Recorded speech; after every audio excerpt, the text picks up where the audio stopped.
ಸಾಮಾಜಿಕ ಕಳಕಳಿ ಇಟ್ಕೊಂಡಿರ್ತಕ್ಕಂತಹ ಈ ನೆಲದ ಯಾಕಂದ್ರೆ ಈ ನೆಲ ಯಾರಿಗೆ ಅರ್ಥ ಆಗ್ತದೆ 100% ಅವರಿಗೆ ಕೆಲಸ ಮಾಡ್ತಾರೆ.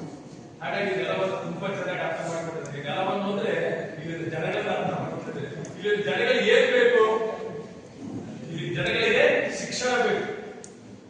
ಶಿಕ್ಷಣ ಒಂದೇ ನಮ್ಮ ವಿಮೋಚನೆಗೆ ದಾರಿ ಅಂತ ಅಂಬೇಡ್ಕರ್ ಹೇಳಿದಾರಲ್ಲ, ಅಂಬೇಡ್ಕರ್ ಹೇಳಿರ್ತಕ್ಕಂತಹ ಒಂದು ತತ್ವವನ್ನ, ಒಂದು ಸಂದೇಶವನ್ನ ಅಕ್ಷರಶಃ ಪಾಲನೆ ಮಾಡತಕ್ಕಂಥವರು ನನಗೆ ಹೊಗಳಿಕೆ ಅಲ್ಲ, ನಿಮ್ಮೆಲ್ಲರಿಗೂ ಗೊತ್ತಿರೋದ ನಾನು ಮಾತಾಡ್ತೀನಿ. ನನ್ನ ಮಾತು ನಿಮ್ಮೆಲ್ಲರ ಮಾತು ಅಂತ ಭಾವಿಸ್ಕೊಂಡು ಮಾತಾಡ್ತೀನಿ. ಅಂಬೇಡ್ಕರ್ ಅವರ ಏನು ಶಿಕ್ಷಣದ ಮಹತ್ವವನ್ನು ಹೇಳಿ ಈ ವಿಶ್ವಕ್ಕೆ ಕೊಟ್ಟಿದ್ದಾರೆ. ಅವ್ರಿಗೆ ಗೊತ್ತಿತ್ತು ಅಂಬೇಡ್ಕರ್ ಅವರಿಗೆ ಈ ನೆಲದ ಜನಗಳಿಗೆ ಏನ್ ಕೊಡಬೇಕು, ಅವ್ರಿಗೆ ಹಣ ಬೇಕಾ, ಅಧಿಕಾರ ಬೇಕಾ, ಅವೆಲ್ಲಕ್ಕಿಂತ ಮುಂದೆ ಶಿಕ್ಷಣ ಬೇಕು ಅಂತ ಅವರೇನು ಹಗಲು ರಾತ್ರಿ ಹೋರಾಟ ಮಾಡಿದ್ರು. ಅಂತದ್ದು ಶಿಕ್ಷಣವನ್ನ, ಅಂಬೇಡ್ಕರ್ ಅವರ ತತ್ವವನ್ನ ಅಕ್ಷರಶಃ ಪಾಲನೆ ಮಾಡತಕ್ಕಂತಹ ರಘುಮೂರ್ತಿ ಸರ್ ಅವರಿಗೆ ಇವೆಲ್ಲರ ಪರವಾಗಿ ನಾನು ಮುಂದುವರೆದ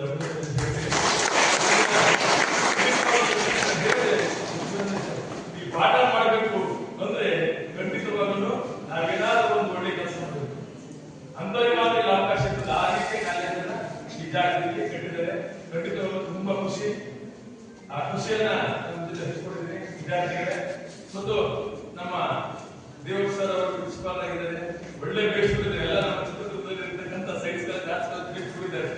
ಒಳ್ಳೊಳ್ಳೆ ಬೇಸ್ಗಳೆಲ್ಲ ನೀವೆಷ್ಟು ಮಟ್ಟಿಗೆ ಬಳಸಿಕೊಟ್ಟು ನೀವು ಇಟ್ಟಿದ್ದದ್ದು. ಯಾಕಂದ್ರೆ 21ನೇ ಶತಮಾನದಲ್ಲಿದ್ದೀವಿ. 21ನೇ ಶತಮಾನ ವಿಜ್ಞಾನ ತಂತ್ರಜ್ಞಾನ ಏನೆಲ್ಲ ಬದಲಾವಣೆಗಳನ್ನ, ಏನೆಲ್ಲ ಬರೀ ಕಂಪ್ಯೂಟರ್ ಅಷ್ಟೇ ಅಲ್ಲ, ಬರೀ ಸೋಷಿಯಲ್ ಮೀಡಿಯಾ ಅಷ್ಟೇ ಅಲ್ಲ, ಹೇಳ್ತಕ್ಕಂತಹ ಒಂದು ನಾಲೆಡ್ಜ್ ಮುಂದೆ ನಾವೆಲ್ಲ ಮುಖಾಮುಖಿ ಆಗಬೇಕಾಗಿರೋದು, ಸವಾಲಾಗಿ ಸ್ವೀಕರಿಸಬೇಕಾಗಿದೆ. ಹಾಗಾಗಿ ಇವತ್ತೇ ನಮಗೆ SCT ಅಂತ ಬಂದಿದೆ, ರಾಜ್ಯ ಶಿಕ್ಷಣ ನೀತಿ ಆಯೋಗಗಳ ಕೇಳಿದ್ರಲ್ಲ, ರಾಜ್ಯ ಶಿಕ್ಷಣ ನೀತಿ ಖಂಡಿತವಾದ ಎಲ್ಲವನ್ನು ಪೂರೈಕೆ ಮಾಡ್ತಕ್ಕಂಥ SCT ಸಮಗ್ರ ಶಿಕ್ಷಣವನ್ನ ಸಮಗ್ರವಾಗಿ ಬದಲಾವಣೆ ಮಾಡೋದ್ರ ಜೊತೆಗೆ ವಿದ್ಯಾರ್ಥಿಗಳಿಗೆ ಏನ್ ಬೇಕು ಅಂತ ಮೌಲ್ಯವನ್ನ, ನೈತಿಕ ಮೌಲ್ಯವನ್ನ, ಸಂವಿಧಾನದ ಆಶಯಗಳನ್ನ ಸಂಪೂರ್ಣವಾಗಿ ಒಳಗೊಂಡಿರ್ತಕ್ಕಂಥ ಶಿಕ್ಷಣವನ್ನು ಕಲಿತಾಗಿ ಅದನ್ನ ಅರ್ಥ ಮಾಡಬೇಕು. ಆದ್ರೆ ವಿಪರ್ಯಾಸ ಏನು ಅಂದ್ರೆ ನಾವೆಲ್ಲ ಭೌತಿಕವಾಗಿ ಬೆಳೀತಾ ಇದ್ದೀವಿ, ಮಾನಸಿಕವಾಗಿ ಬಳಲ್ತಾ ಇದ್ದೀವಿ. ಅದರಲ್ಲಿ ವಿಶೇಷವಾಗಿ ವಿದ್ಯಾರ್ಥಿಗಳು ತುಂಬಾ ಚೆನ್ನಾಗಿ ಬೆಳೀತಾ ಇದ್ದೀವಿ. ಒಳ್ಳೆ ಡ್ರೆಸ್ ಆಗ್ತದೆ, ಒಳ್ಳೆ ಆಯ್ಕೆ ಬರ್ತದೆ, ಒಳ್ಳೆ ಮಾಸ್ಕ್ ಆಗಿದೆ, ಒಳ್ಳೆ ಹೆಸರಿದೆ. ಅದು ಮಾನಸಿಕವಾಗಿ ನಾವೆಲ್ಲ ತುಂಬಾ ಬಳಲ್ತಾ ಇದ್ದೀವಿ. ಇದೆಲ್ಲ ಗೊತ್ತಿರಲಿ. ಈಗ ನನ್ನ ಮಾತು ಕೇಳ್ತಾರೆ, ಎಷ್ಟೋ ಜನ ಮೊಬೈಲ್ ಇಟ್ಕೊಂಡಿದ್ದೀವಿ. ಇವತ್ತಿನ ಈ ಸೋಷಿಯಲ್ ಸಾಮಾಜಿಕ ಜಾಲತಾಣ ಇತ್ತಲ್ಲ, ವಿದ್ಯಾರ್ಥಿಗಳನ್ನು ಒಳಗೊಂಡಂತೆ ನಮ್ಮನ್ನು ಒಳಗೊಂಡಂತೆ ಎಲ್ಲರೂ ಮಾನಸಿಕವಾಗಿ ಚಿಂತೆಗೆ ಕಂಡಿದೆ. ನೋಡಿ, ಯಾರು ಮೊಬೈಲಲ್ಲಿ ಹೆಚ್ಚು ಉಪಯೋಗಿಸಿದರೆ ಮನೋರೋಗಿಗಳಾಗಿದ್ದಾರೆ. ಅಲ್ಲಿ ಏನೆಲ್ಲ ನೋಡ್ಬೇಕಂತ ಆಸೆ ಬರ್ತದೆ. ಅವೇನು ಹೌದಾ? ಎಲ್ಲ ವಿದ್ಯಾರ್ಥಿನಿಯರೇ ಮತ್ತು ನಮ್ಮ ಮಾಧ್ಯಮದ ಸ್ನೇಹಿತರೆ, ಈಗಾಗಲೇ ಈ ಕಾರ್ಯಕ್ರಮವನ್ನು ಕುರಿತು ಪ್ರಾಸ್ತಾವಿಕವಾಗಿ ರಾಜ್ಕುಮಾರ್ ಅವರು ಮಾತನಾಡಿದರು. ಈ ಕಾಲೇಜಲ್ಲಿ ಈ ವರ್ಷ ಏನೆಲ್ಲ ಕಾರ್ಯಚಟುವಟಿಕೆಗಳು ನಡೆದಿದ್ದಾವೆ ಅಂತ ಹೇಳಿ ಮತ್ತು ಏನೆಲ್ಲ ಸಾಧನೆಗಳಾಗಿದೆ ಅಂತ ಹೇಳಿ, ಅದ ನಂತರ ನಮ್ಮ ಕರಿಯಪ್ಪ ಬಾಳ್ಗೆ ಅವರು ನಿಮ್ಮನ್ನು ಕುರಿತು ವಿಶೇಷ ಉಪನ್ಯಾಸವನ್ನ ನೀಡಿದ್ದಾರೆ. ಬದುಕಿಗೆ ಹತ್ತಿರವಾದ ಮತ್ತು ವಾಸ್ತವಿಕವಾಗಿ ಇಂದಿನ ದಿನಮಾನಗಳಲ್ಲಿ, ಜೊತೆಗೆ ಇಂದಿನ ದಿನಗಳಲ್ಲಿ ಯಾರೆಲ್ಲ ಮಹಾತ್ಮರು ಈ ಒಂದು ಸಮಾಜಕ್ಕೆ ಕೊಟ್ಟ ಕೊಡುಗೆಗಳನ್ನ ಅವರು ನೆನೆಸ್ತಾ ನಿಮಗೆ ಕೆಲವೊಂದು ಬುದ್ಧಿ ಮಾತುಗಳನ್ನ, ಜೊತೆಗೆ ವಿಶೇಷವಾಗಿ ಏನು ನಾವು ಸುಶಿಕ್ಷಿತರಿದ್ದೀವಿ, ಶಿಕ್ಷಣವನ್ನು ಪಡೆದಿರ್ತೀವಿ ಅಂತೇಳಿ ನಮ್ಮ ಬದುಕನ್ನ ಯಾವ ರೀತಿಯಾಗಿ ಕಟ್ಕೊಳ್ಬೇಕನ್ನೋ ಮಾತುಗಳನ್ನ ಬಹಳ ಅರ್ಥಪೂರ್ಣವಾಗಿ ನಿಮ್ಮ ಮುಂದೆ ಇಟ್ಟಿದ್ದಾರೆ. ಖಂಡಿತವಾಗಲೂ ಕೂಡ ಇಂಥ ಸಮಾರಂಭಗಳಲ್ಲಿ ಯಾರು ಅದರಲ್ಲಿ ಬಹಳ ಪರಿಣಿತಿಯನ್ನು ಹೊಂದಿರ್ತಾರೆ, ಯಾರು ಅದರಲ್ಲಿ ತೊಡಗಿಸ್ಕೊಂಡಿರ್ತಾರೆ, ವಿಶೇಷವಾಗಿ ಅವ್ರು ಹೇಳ್ತಾ ಇದ್ದಾರೆ, ನೀವು ಬರೀ ಪಠ್ಯ ಪುಸ್ತಕಗಳಲ್ಲಿರ್ತಕ್ಕಂಥ ವಿಷಯಗಳಿಗಷ್ಟೇ ಸೀಮಿತ ಆಗಬಾರ್ದು, ಅದನ್ನು ಹೊರತುಪಡಿಸಿ ಕೂಡ ಜೀವನ ಇರ್ತದೆ, ಅದನ್ನು ನಾವು ಜೀವನದಲ್ಲಿ ಅಳವಡಿಸ್ಕೋಬೇಕು.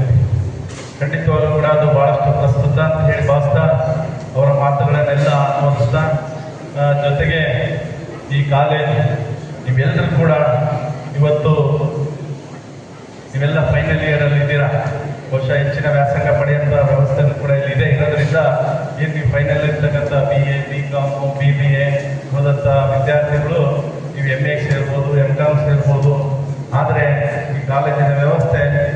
ಪದವಿ ಮುಗಿದ ನಂತರ ಪ್ರತಿಯೊಬ್ಬರಿಗೂ ಕೂಡ ಒಂದು ಬೀಳ್ಕೊಡುಗೆ ಸಮಾರಂಭ ಅಂತ ಹೇಳಿ ಮಾಡುವಂಥ ಒಂದು ಸಮಾರಂಭ. ಜೊತೆಗೆ ನಮ್ಮ ದೇವಪ್ಪನವರು ಏನು ಈಗಾಗಲೇ ಇದು 15 ದಿವಸ ಮೊದಲೇ ಆಗಬೇಕಿತ್ತು. ಈಗಿನ ನಮ್ಮ ಮತ್ತೆ ಬಹುಶಃ ಇಲ್ಲಿನ ಮಾಜಿ ಶಾಸಕರು, ಈ ರಾಜ್ಯದ ಮಾಜಿ ಸಚಿವರು ಅವರು ನಿಧನ ಹೊಂದುತ್ತಾರೆ. ಅದಕ್ಕೋಸ್ಕರ ಕೆಲವೊಂದು ಕಾರ್ಯಕ್ರಮ ಮುಂದಕ್ಕಾಗುತ್ತೆ. ಆದರೂ ನಾನು ಈ ಸಂದರ್ಭದಲ್ಲಿ ಈ ಸಭೆಯ ಮುಖಾಂತರ ನಾವೆಲ್ಲ ಅವರ ಆತ್ಮಕ್ಕೆ ಶಾಂತಿಯನ್ನು ಕೋರೋಣ. ಜೊತೆಗೆ ಅವರಿಗೆ, ಅವರ ಕುಟುಂಬದ ಸದಸ್ಯರಿಗೆ ಮತ್ತು ಅವರ ಅಭಿಮಾನಿಗಳಿಗೆ ಮತ್ತು ನಮ್ಮ ಎಲ್ಲ ಪಕ್ಷದ ಕಾರ್ಯಕರ್ತರಿಗೆ ಅವರೆಲ್ಲರಿಗೂ ಕೂಡ ಅವರ ದುಃಖವನ್ನು ಬರೆದಂಥ ಒಂದು ಶಕ್ತಿಯನ್ನ ದೇವರು ಕರುಣಿಸಿ ಅಂತ ಹೇಳಿ ಕಲಿಸ್ತಾ, ಶಾಲೆಯಲ್ಲಿ ಈಗ ಪ್ರಸ್ತುತವಾಗಿ 1700 ವಿದ್ಯಾರ್ಥಿಗಳ ದೇವಪ್ಪ 1700 ವಿದ್ಯಾರ್ಥಿಗಳು ಈಗ ಪ್ರಸ್ತುತವಾಗಿ ಇಲ್ಲಿ ಓದಂತ ಮಕ್ಕಳು. ಇದು ಈಗಾಗಲೇ HPPC ಅಂದ್ರೆ ತಾವೆಲ್ಲರೂ ಇದಕ್ಕೆ ಹೋದಾಗ ಈ ಕಾಲೇಜಿಗೆ ದಾನ ಮಾಡಿದಂಥ ಭೂದಾನಿಗಳು ಅವರ ಹೆಸರು ಇದೆ HPPC ಅಂತ ಹೇಳಿ. ಅವರು ಬಹುಶಃ ಯಾವತ್ತೂ ಕೂಡ ಪ್ರಸ್ತುತವಾಗಿ ಇನ್ನೊಬ್ಬರು ಆಲ್ಮನಹಳ್ಳಿ ಗ್ರಾಮದವರು ಪಂಚಾಕ್ಷರಪ್ಪ ಚನ್ನಬಸಪ್ಪ ಕಾಲೇಜ್ ಅಂತ ಹೇಳಿ ಅವರು ಯಾವತ್ತೂ ಕೂಡ ಬದುಕಿರ್ತಾರೆ. ಕಾಲೇಜ್ ಇರೋವರು ಸರ್ಕಾರಿ ಕಾಲೇಜ್ ಆದರೂ ಅವರು ಶಾಶ್ವತವಾಗಿ ಇರ್ತಾರೆ. ಅಂದರೆ ಇದನ್ನ ಯಾಕೆ ಹೇಳ್ತಿದ್ದಾರೆ ಅಂದರೆ, ಯಾರಾದರೂ ಕೂಡ ನಮ್ಮ ಸ್ವಂತ ಶಕ್ತಿಯನ್ನು ಬಂತು ನಮ್ದೇನಾದರೂ ನಾವು ಸಂಸ್ಥೆಯಲ್ಲೂ ಕೂಡ ಬದುಕಿರ್ಬೇಕಂದ್ರೆ ಇಂಥ ಕೆಲಸಗಳನ್ನ ಮಾಡಿದಾಗ. ಹಾಗಾಗಿ ಅವ್ರನ್ನ ವಿಶೇಷವಾಗಿ ಈ ಸಂದರ್ಭದಲ್ಲಿ, ಯಾಕಂದ್ರೆ ಈ ವರ್ಷ ಅದಕ್ಕೆ ಪೂರ್ವಕವಾಗಿ ವೇದಾವತಿ ಅಂತ ಹೇಳಿ ವಾರ್ಷಿಕ ಸಂಚಿಕೆಯನ್ನ, ಕಾಲೇಜಿನ ವಾರ್ಷಿಕ ಸಂಚಿಕೆ 25-26 ಇದನ್ನ ನಮ್ಮ ದೇವಪ್ಪನವರು ಮತ್ತೆ ನಮ್ಮ ಎಲ್ಲ ಕಾಲೇಜಿನ ಉಪನ್ಯಾಸಕರಿರ್ಬೋದು, ಶಿವಲಿಂಗಿ ಅವರನ್ನ ನೇತೃತ್ವ ವಹಿಸಿರ್ಬೋದು, ಅದನ್ನ ತಂದಿರ್ತಕ್ಕಂಥದ್ದು ಬಹಳಷ್ಟು ಶ್ಲಾಘನೀಯ ಅಂತ ಹೇಳಿ ಭಾವಿಸ್ತೀನಿ. ಯಾಕಂದ್ರೆ ನಾನು 13ನೇ ವರ್ಷದ ಒಂದು ವಾರ್ಷಿಕೋತ್ಸವ ಸಮಾರಂಭದಲ್ಲಿ ಭಾಗವಹಿಸಿದ್ದೀನಿ. ಇದು ಮತ್ತೊಂದು ಹೇಳಿ ನಾನು ಭಾವಿಸ್ತೀನಿ. ಯಾಕಂದ್ರೆ ಅದನ್ನು ನಾನು ಗಮನಿಸ್ತೇನೆ. ಪ್ರತಿ ವರ್ಷ ಇರಲಿಲ್ಲ ಸರ್ 10 ವರ್ಷದಿಂದ 11 ವರ್ಷದಿಂದ ನಿಂತಿದ್ದು, ಅದನ್ನು ನಾವು ಈ ವರ್ಷ ಮತ್ತೆ ಅದನ್ನ ಪ್ರಾರಂಭ ಮಾಡಿದ್ವಿ ಅಂತ. ಹಾಗಾಗಿ ಅವರಿಗೆ ನಮ್ಮ ದೇವರವರು ಸೇರಿ ಅವರ ಎಲ್ಲ ತಂಡಕ್ಕೆ ನಾನು ಅಭಿನಂದನೆಗಳನ್ನು ಸಲ್ಲಿಸ್ತೀನಿ. ಯಾಕಂದ್ರೆ ನಾವು ಭಾಷಣ ಮಾಡಿ ಹೋದಾಗ, ಇಲ್ಲಿ ವಾರ್ಷಿಕ ವರದಿಯನ್ನು ಓದಿದಾಗ ನಮಗೆ ಅಷ್ಟು ಎಲ್ಲ ನೆನಪಿರಲ್ಲ. ಪ್ರತಿ ವರ್ಷವೂ ಕೂಡ ಏನು ಸಾಧನೆ ಮಾಡಿದ್ವಿ ಅಂದಾಗ ಮುಂದಿನ ವರ್ಷ ಬೆಳಕಾಗಿ ಹೋಗ್ತಾರೆ. ಇಲ್ಲ ನಾವು ಮಾಡಿರ್ತಕ್ಕಂಥ ಸಾಧನೆ ಸಾಧು, ಅಥವಾ ಈ ವರ್ಷ ನಾವು ಅದಕ್ಕಿಂತ ಜಾಸ್ತಿ ಮಾಡಿದ್ದೀವಿ. ಯಾವಾಗಲೂ ಕೂಡ ಇತಿಹಾಸ ಇರಬೇಕು. ಇತಿಹಾಸವನ್ನು ತಿಳಿದವರು ಇತಿಹಾಸವನ್ನು ನಿರ್ಮಾಣ ಮಾಡ್ತಾರೆ. ಹಾಗಾಗಿ ಇಂಥ ವಾರ್ಷಿಕ ಸಂಚಿಕೆಗಳಿದ್ದಾಗ ಅವರಿಗೆ ನಾನು ಈ ವರ್ಷ ಇದಕ್ಕಿಂತ ಕಳೆದ ವರ್ಷಕ್ಕಿಂತ ಹೆಚ್ಚಿನದಾಗಿ ನಾನು ಸಾಧನೆ ಮಾಡಬೇಕನ್ನೋ ಒಂದು ಹುಮ್ಮಸ್ಸು, ಜೊತೆಗೆ ಇಚ್ಛಾಶಕ್ತಿ ಮೂಡುತ್ತೆ. ಯಾಕೆಂದ್ರೆ ನಾವೆಲ್ಲ ಮೊದಲನೇದಾಗಿ LKG ಸೇರ್ತೀವಿ, UKG ಸೇರ್ತೀವಿ, ಫಸ್ಟ್ ಸ್ಟ್ಯಾಂಡರ್ಡ್ ಸೇರ್ತೀವಿ. ಅಂದರೆ ಪ್ರತಿ ವರ್ಷನೂ ಕೂಡ ನಮ್ಮ ಪ್ರಗತಿ ಜಾಸ್ತಿ ಆಗ್ತದೆ, ಬುದ್ಧಿಶಕ್ತಿ ಜಾಸ್ತಿ ಆಗ್ತದೆ. ಅದೇ ರೀತಿಯಾಗಿ ನಾವು ಇದಕ್ಕೆ ಯಾವತ್ತೂ ಹೋಗಬಾರ್ದು. ಅಂಬೇಡ್ಕರ್ ಅವರು ಏನು ಹೇಳಿದ್ರು, ನಾನೇನು ಸಂವಿಧಾನ ಬರೆದೆ, ಸಂವಿಧಾನವನ್ನು ತಂದೆ, ನಾವೇನು ಇಲ್ಲಿವರೆಗೂ ಸಮಾಜ ಸುಧಾರಣೆ ಮಾಡಿದ್ವಿ, ಅದು ಒಂದು ರಥ ಇದ್ದಂತೆ. ರಥವನ್ನು ನಾವು ಇಲ್ಲಿವರೆಗೂ ತಂದಿದ್ದೀವಿ. ಆ ರಥ ಮುಂದಕ್ಕೆ ಹೋಗ್ಬೇಕಾದ್ರೆ ಇದಕ್ಕೆ ಹೋಗ್ಬಾರ್ದು ಅಂತ. ಯಾವುದೇ ಪ್ರಾಂಶುಪಾಲರು ಇದಾದಾಗ ಆ ಪ್ರಾಂಶುಪಾಲರು ಯೋಚನೆ ಮಾಡಬೇಕು, ನಾನು ಏನಾದರೂ ಸಾಧನೆ ಮಾಡ್ಬೇಕಂತ. ಏನೋ ಬಿಡಪ್ಪ, ನನಗೆ ಜವಾಬ್ದಾರಿ ಕೊಟ್ಟಿದ್ದಾರೆ, ನಾನು ಇಲ್ಲೇ ರಿಟೈರ್ಡ್ ಆಗ್ತೀನಿ ಅಥವಾ ಏನೋ ಸರ್ವಿಸ್ ಮಾಡ್ತೀನಿ ಅಂತ ಮಾಡಿದೆ.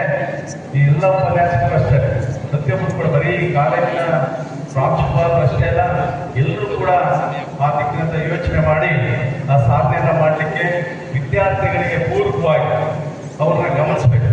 ಬಹುಶಃ ಇಂಥ ಒಂದು ಡಿಗ್ರಿ ಕಾಲೇಜಲ್ಲಿ ಓದಂಥ, ಪದವಿನಲ್ಲಿ ಓದಂಥ ಮಕ್ಕಳಿಗೆ ಬೇರೆ ಬೇರೆ ರೀತಿಯಲ್ಲಿ ಅವರಿಗೆ ಏನು PCವರೆಗೂ ಇರ್ತಾರೆ. ಅವರ ಭೌತಿಕವಾಗಿ ಅವರ ವಯಸ್ಸಲ್ಲಿ ಜಾಸ್ತಿ ಆಗಿರ್ತದೆ, ಚಿಂತನೆಗಳು ಜಾಸ್ತಿ ಆಗಿರ್ಬೋದು. ಈಗಾಗಲೇ ನಮ್ಮ ಕಾರ್ಯಕ್ರಮ ಮಾಡಿದವರು ಹೇಳ್ತಾರೆ, ಕೆಲವರು ಆರ್ಥಿಕ ಪರಿಸ್ಥಿತಿನಲ್ಲಿ ವಿಶೇಷವಾಗಿ ಚಳ್ಳಕೆರೆ ಇರ್ಬೋದು, ಮೊಳಕಾಲ್ಮೂರು ಇರ್ಬೋದು, ನಮ್ಮ ಚಿತ್ರದುರ್ಗ ಜಿಲ್ಲೆನೇ ಹಿಂದುಳಿದಿರ್ತಕ್ಕಂಥ ಜಿಲ್ಲೆ.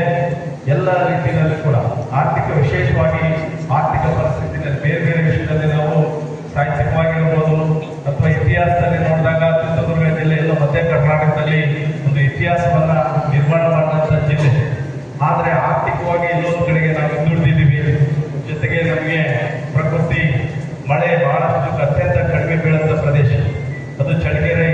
ರಾಜ್ಯದಲ್ಲೇ ಅತ್ಯಂತ ಕಡಿಮೆ ಬೀಳಂತ ಮಳೆ ಬೀಳಂತ ಪ್ರದೇಶ. ಮಳೆ ಬಹಳಷ್ಟು ಮುಖ್ಯ, ನೀರು ಬಹಳಷ್ಟು ಮುಖ್ಯ. ಅದನ್ನು ಕೂಡ ಪೂರ್ವವಾಗುತ್ತೆ. ಅದೇ ನಮ್ಮ ದಾವಣಗೆರೆ ಜಿಲ್ಲೆಗೆ ಹೋದಾಗ, ಶಿವಮೊಗ್ಗ ಜಿಲ್ಲೆಗೆ ಹೋದಾಗ, ಚಿಕ್ಕಮಗಳೂರು ಜಿಲ್ಲೆ ಬೇರೆ ಜಿಲ್ಲೆಗಳಿಗೆ ಹೋದಾಗ ಅವರು ಆ ವಿಷಯದಲ್ಲಿ ನಮ್ಮ ಆರ್ಥಿಕ ಪರಿಸ್ಥಿತಿನಲ್ಲಿ ಅವರೆಲ್ಲ ಮುಂದಿದ್ದಾರೆ. ಇಲ್ಲಿ ನಮಗೆ ಕಾರಣ ನಮಗೆ ನೀರಾವರಿಗಳಿಲ್ಲ, ನೀರಿಲ್ಲ, ಜೊತೆಗೆ ಮಳೆ ಬೇಕು. ಇಂಥ ಪ್ರದೇಶದಲ್ಲಿ ಹುಟ್ಟಿರ್ತಕ್ಕಂಥ ನಾವುಗಳು ಚಿಂತನೆ ಮಾಡಬೇಕು. ಬರೀ ಇಲ್ಲ ನಮ್ಮಪ್ಪ ಬಡವ, ನಮ್ಮಪ್ಪ ಏನು ಓದಲಿಕ್ಕೆ ಸರಿಯಾದ ರೀತಿಯಲ್ಲಿ ವ್ಯವಸ್ಥೆ ಮಾಡಲಿಲ್ಲ ಅಂತಲ್ಲ. ಬಹಳಷ್ಟು ಜನ ಸಾಧಕರು ಯಾರು